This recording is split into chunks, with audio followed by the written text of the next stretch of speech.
A very hearty welcome to this new episode of Spell Talk, the program based on tricky spelling. Today we will see the final part of the tricky word starting with W.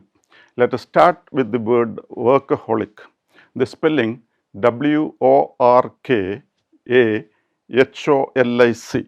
The tricky area in the word is the A after work. Workaholic means a person who is addicted to his work and finds it difficult to stop working. So let us see that word once more. Workaholic, WORKAHOLIC.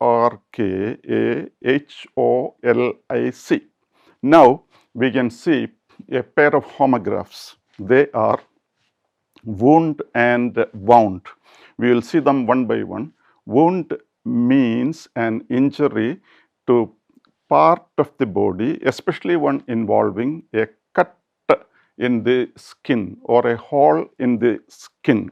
That is wound. Now the other homograph is wound, that is W-O-U-N-D. The spelling remains the same. Now wound is the past tense and the past participle of wind. Okay, while we discussed these words, the word homograph was mentioned. If there is any doubt or confusion regarding the word homograph, let us clarify that. Now, homographs are words with exactly the same spelling but different meaning and different pronunciation. Of course, we have seen those examples, wound and wound. Now, there can be some confusion between homographs and homophones also. So let us clarify that point also. Homophones are words with exactly the same pronunciation but different spelling and different meaning. For example, we can consider the words SOME, some, and SUM, some. So I hope those points are clear. Now we can consider another pair of words, and they are wraith and wrath. Okay, the first is wraith. Wraith means the ghost or specter of a person seen just before his death or after his death. Malayalam, Predam. Okay, so the spelling we will see once more, wraith, W-R-A-I-T-H. Now the other word in the pair is wrath, W-R-A-T-H. Wrath means extreme anger, extreme indignation or fury, etc. Malayalam, Krodam, Rosham, Kobam, etc. Okay, so we will see those words once more, wraith and then wrath, W-R-A-T-H. Now we can consider yet another pair of words, and they are wreath and writhe. Okay, now wreath is W-R-E-A-T-H. Wreath means flowers or leaves twisted into a circle, Pushpa Chakram. Okay, now if we want to get the verbal form of that, just add an E to wreath. Then we will get the verbal form, but that is pronounced as wreath, not wreath. Okay, now we can consider the other word in the pair, and that is writhe, W-R-I-T-H-E. It is writhe, not writhe, but writhe. Okay, writhe means twist or move the body continuously because of severe pain. Let us use that word in a sentence. When we tried to kill the snake hissed and writhed. So let us see those words once more, wreath, W-R-E-A-T-H, and writhe, W-R-I-T-H-E. Now we can see another pair of words, and that is reek and ruck. The first in the pair is reek, W-R-E-A-K. Reek means to give play to or cause to happen, put something into operation, etc.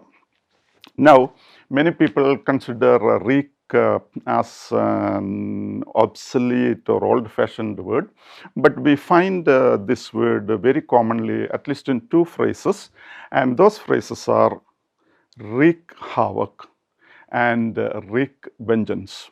Now, the other word in the pair is wreck, W-R-E-C-K. Wreck means the destruction or disablement of a ship. It also means damage. So, let us see those words once more. Wreak, W-R-E-A-K, wreck, W-R-E-C-K. Now, we can see another expression, writer's block. W-R-I-T-E-R apostrophe S, writers, block, B-L-O-C-K.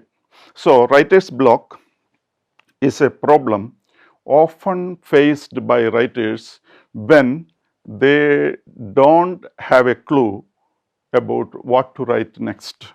And it seems they have no ideas also in such a condition. So, that is writer's block.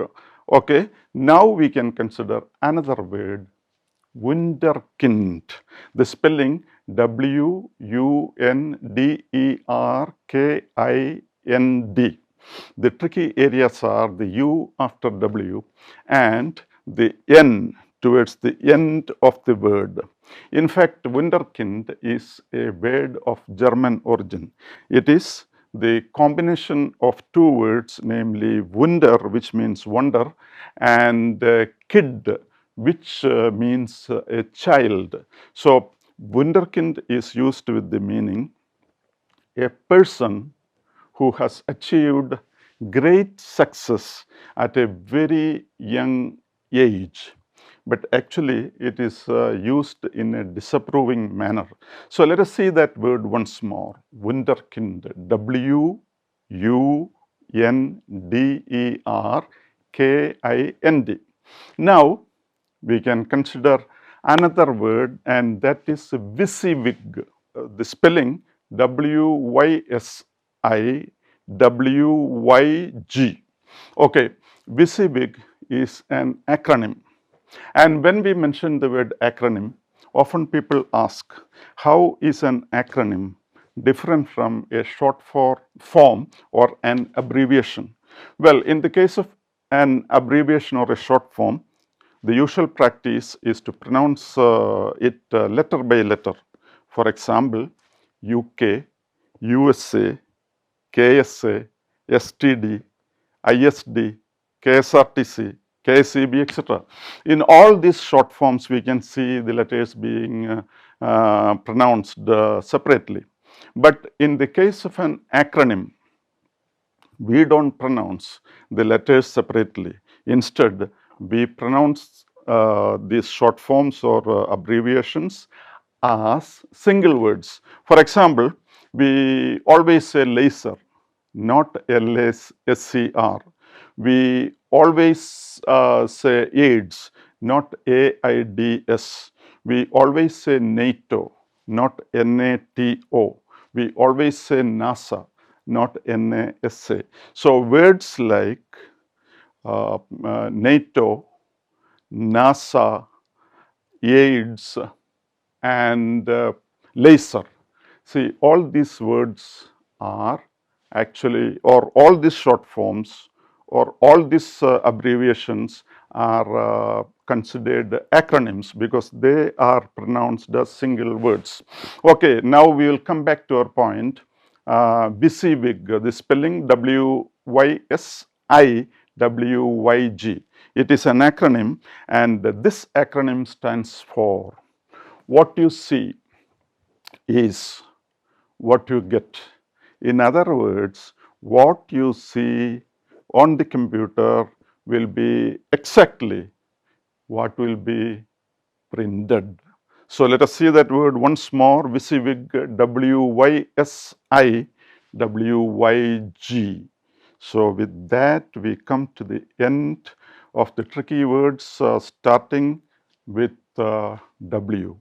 So, it's goodbye for the time being till we meet again at the same time, same day next week. Thank you.